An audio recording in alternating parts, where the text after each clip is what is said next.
According to the World Health Organization, over 30 million people die every year due to addiction, whether it be drugs or alcohol.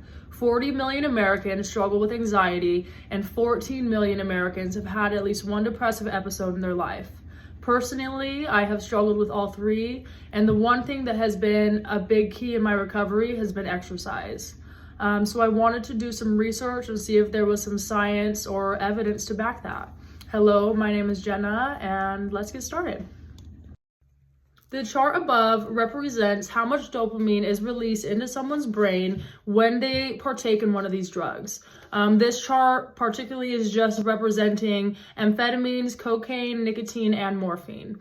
But as you can see, there's a huge increase in those dopamine levels. These extreme spikes in dopamine levels make it extremely hard to get off of these drugs because addicts and people who struggle with mental health are looking for instant gratification and that quick fix so they can feel okay and normal. So I think it's important for somebody who's attempting recovery to replace these substances with something that's healthy but also gives them a spike of those feel-good chemicals. Dopamine is also known as the happy molecule. It's the hormone that produces feelings of satisfaction, pleasure, and motivation. So as you can imagine, addicts and people of mental health issues like anxiety and depression both struggle to feel those three feelings. This is why mental health and addiction usually go hand in hand. Drugs offer a quick and artificial fix to feeling better. One study that I came across was a study that was conducted at NYU Grossman School of Medicine. In this investigation, mice that ran on a wheel for 30 plus days had a 40% increase in dopamine levels, and runners had a 60% increase in dopamine levels compared to their non-runner friends.